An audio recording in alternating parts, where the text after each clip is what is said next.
en fait, je n'ai pas choisi le pays. Par contre, l'association, elle vous demande quel type de volontariat vous êtes prêt à faire ou non. Elle vous dit, la première chose qu'elle vous demande, c'est vos compétences, enfin voilà, qu'est-ce que vous êtes prêt à faire, qu'est-ce que vous savez faire. Et après, voilà, elle cherche surtout, les jésuites aiment bien dire, c'est pas vous qui choisissez la mission, c'est la mission qui vous choisit.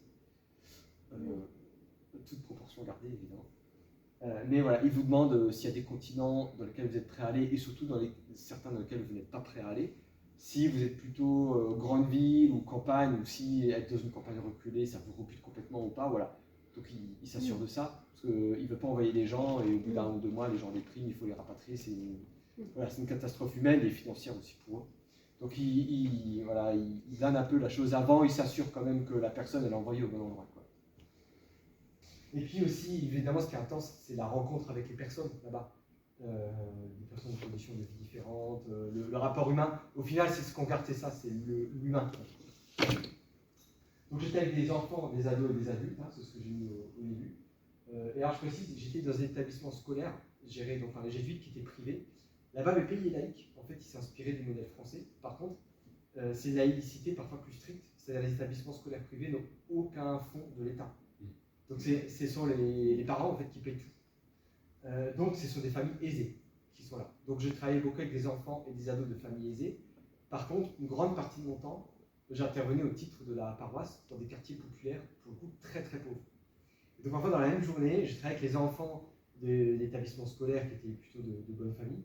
Et après, j'allais dans un quartier populaire avec des enfants très pauvres qui vivaient dans des contextes de violence. Donc ça faisait vraiment des contextes extrêmement différents. Je parle de satisfaire son goût d'aventure. C'est vrai qu'en fait, en Europe, on a la chance d'avoir une vie où tout est stable, tout est prévu, organisé, huilé. Et puis en fait, parfois, ça manque de fraîcheur. Ça manque je sais pas, de piment, d'aventure, quoi. Et voilà, moi en tout cas, j'avais vraiment besoin de ça. De loin, on peut repérer trois grands groupes, amérindiens en blanc et noir pour parler schématiquement, et métis aussi. Voilà. Et après, en réalité, quand on voit de plus près, c'est encore beaucoup plus varié. Il y a des communautés juives, des communautés arméniennes, des communautés arabes aussi, asiatiques aussi au Brésil. Surtout le Brésil est encore un patchwork encore plus grand. Là, il y a vraiment de tout. Voilà. L'Uruguay, la spécificité, c'est que, un peu comme l'Argentine, c'est que 80% de la population sont des descendants directs d'Européens. Donc espagnols, italiens, français, beaucoup de Basques français notamment. En 2019, j'ai eu avec 2 autres volontaires argentins, et en 2020 avec un autre volontaire. On partageait la même chambre, on partageait cuisine, salon, salle à manger, et on cuisinait à tour de rôle. Alors certains jours, on allait manger avec les prêtres, donc là, ils avaient une cuisinière, donc on n'avait pas à faire manger. Les autres jours, on devait cuisiner entre nous avec tout ce que vous pouvez supposer d'apport d'un vivre ensemble, on n'a pas la même culture, on n'a pas vraiment les mêmes horaires. Le soir, eux mangent beaucoup plus tard que nous. Ils mangent à 9-10 heures le soir plutôt. Et par contre, ils prennent un gros goûter à 17 heures. Voilà, donc il a fallu que je m'habitue à tout ça. Voilà, et en fait, qu'est-ce qui reste de tout ça? C'est les liens humains, quoi.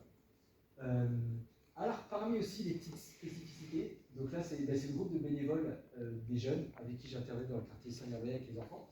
Ce soir-là, j'avais fait de la tarte flambée.